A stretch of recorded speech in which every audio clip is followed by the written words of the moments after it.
deep from the mud. There's dirt on my hands. Strong like a tree. There's roots where I stand. Oh, I've been running from the law. Hope they won't shoot me down soon.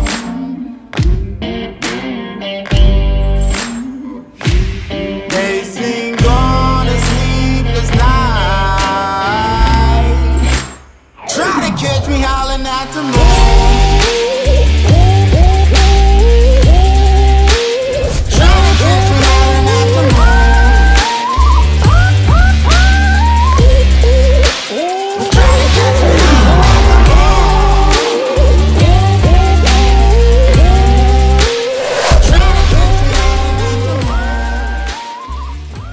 So ito na nga, i-unbox ko na yung Poco X3 GT sa inyo.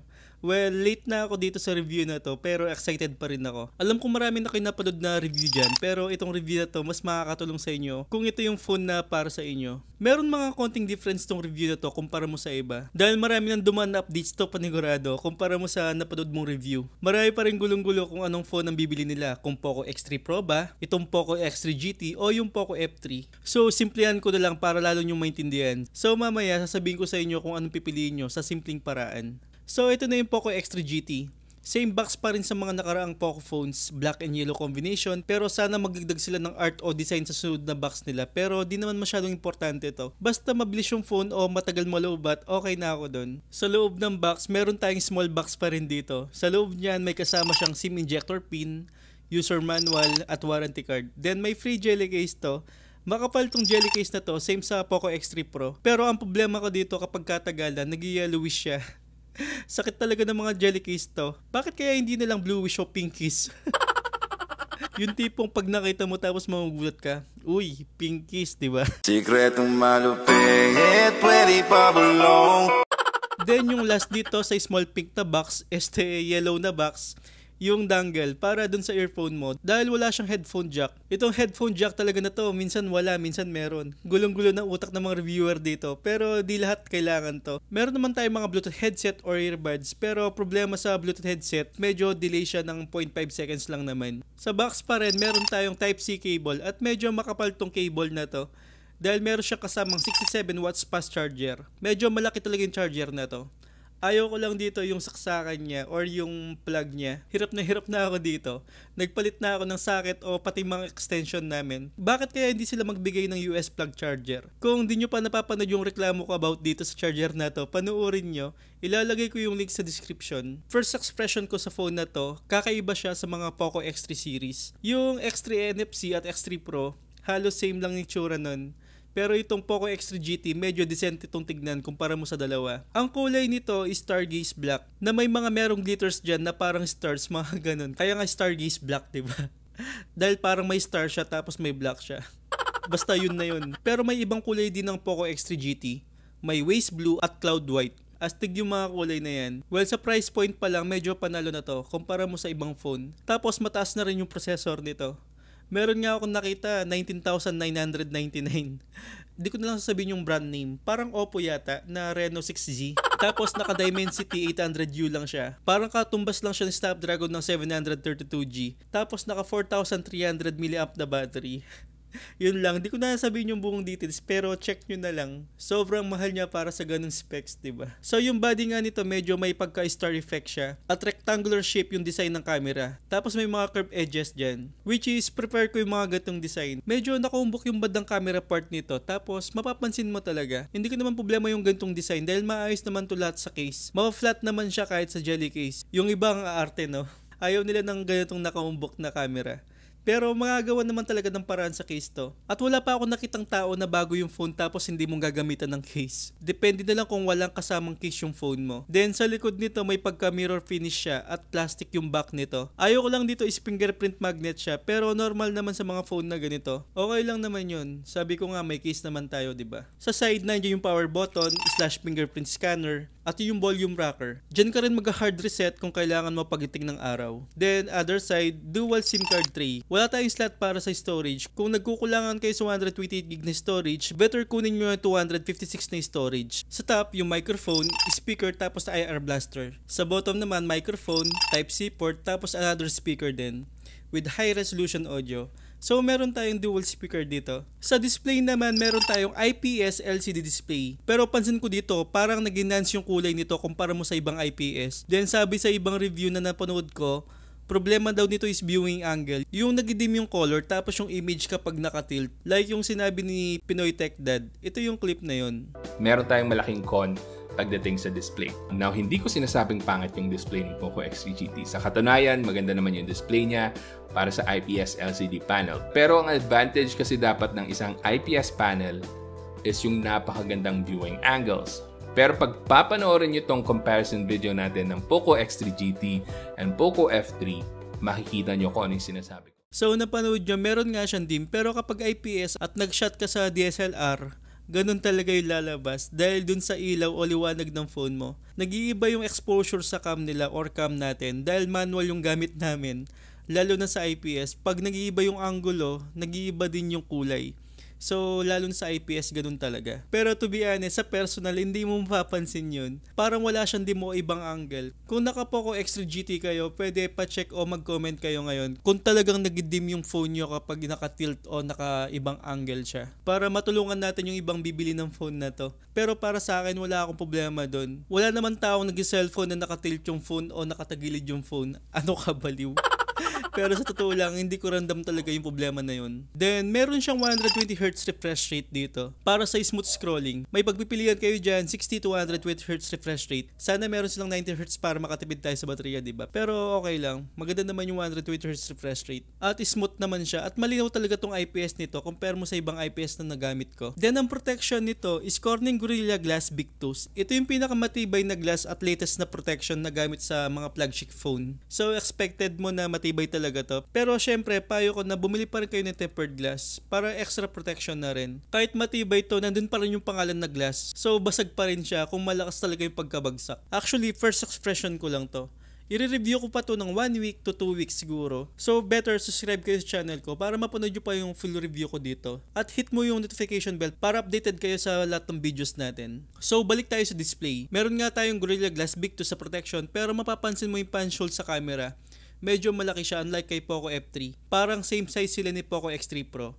At satisfied naman ako sa bezel niya. Hindi ganun kalaki pero hindi rin ganun kaliit. Sakto lang. Sa camera naman meron tayong 8 megapixel front facing camera. Hindi ko gusto yung front facing camera nito lalo na sa low light condition. May mga noise talaga siya.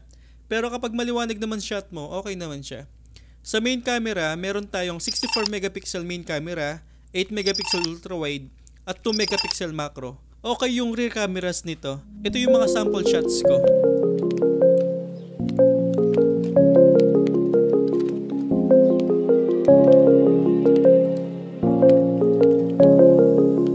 Rise up from the ashes, wings on my back, stay lit like a matchstick. We ain't coming back, I swear. Just let go and see what happens. Gotta let go to see the magic happen. They got us a quick change, so we like them in phase. I just bought a new watch, time to make my wrist ring.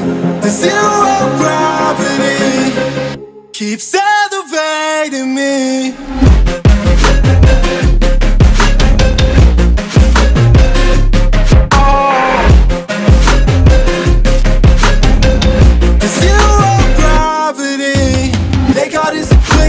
So we like them in phase. I just bought a new watch, time to make my wrist ring. The zero gravity keeps elevating me. Then sa speaker, dual speaker siya. Maganda naman yung quality ng dual speaker niya. Hindi lang siya ganun kalakas, sakto lang din siya. Medyo nagbabibrate nga yung likod dito dahil plastic back nga siya. Pero which is normal naman sa mga gatong plastic back na phone. Then meron tayong MediaTek Dimensity 1100. Maganda tong chipset na to, hindi malakas sa battery, low power consumption lang siya. Kung merong Snapdragon 888 at Snapdragon 870, yung MediaTek Dimensity naman nasa gitna siya. So flagship level na tong chipset na to. Ito yung simpleng paliwanag dyan. Mabilis na yung chipset mo tapos tipid pa sa baterya. Sulit na yung pera mo sa chipset pa lang. Then sa battery, meron tayong 5,000 mAh na battery which is good para sa gantong phone. Tatagal talaga yung battery mo dahil low consumption yung chipset nito. Pero depende pa rin sa task mo o ginagawa mo sa CP mo. Kung gaming, syempre mabilis mag-wash yung battery kumpara mo sa nanonood ka lang o nagbabrowse ka lang sa social media. Sa full review ko pag-usapan natin yan. Sa games, meron tayong Game Turbo para ma-enhance yung mga games natin. Sa Mobile Legends, meron tayong ultra graphics na dito. Smooth yung playing, walang lags. Dahil hindi naman ganun kataas yung requirements sa Mobile Legends, so kayang-kaya to.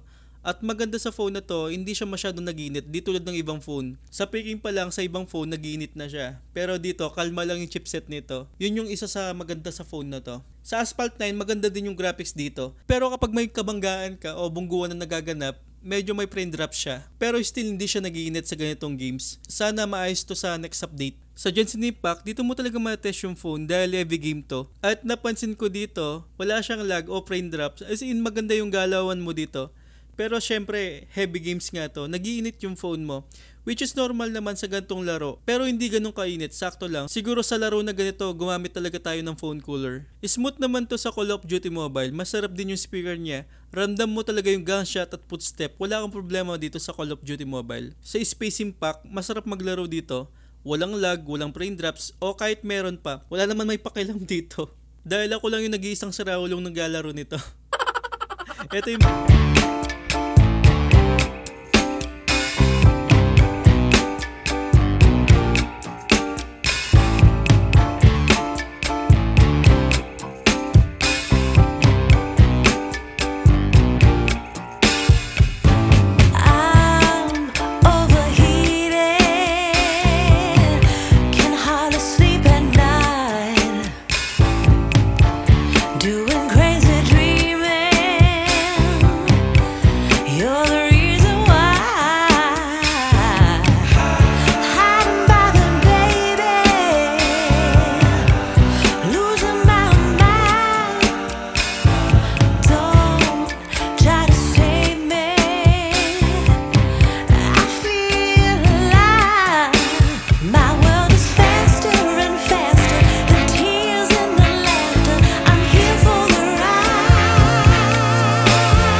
Well, sa mga nagtatanong kung Poco X3 Pro ba o Poco X3 GT o Poco F3, simplihan lang natin yung sagot dito. Kung sakto lang yung budget mo tapos gusto mong mabilis yung processor at wala kang pakialam sa camera, sa Poco X3 Pro ka. Downside ng Poco X3 Pro, medyo mabilis siyang mag-lowbat kumpara mo dito sa dalawa, sa Poco X3 GT at Poco F3. Kahit mababa yung battery capacity ng Poco F3, mas makunat pa rin kumpara mo sa X3 Pro. Si X3 GT naman, mas makunat siya ng konti kay Poco F3.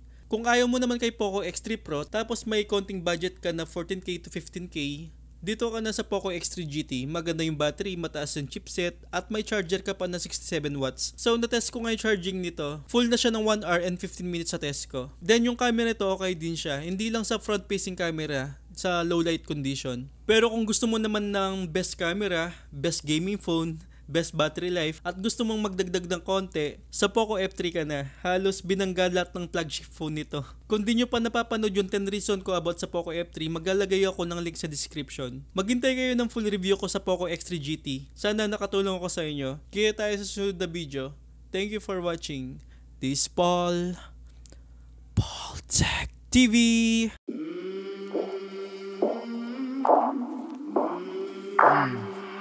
I came from the mud, there's dirt on my hands. Strong like a tree, there's roots where I stand. Oh, I've been running from the law. Hope they won't shoot me down.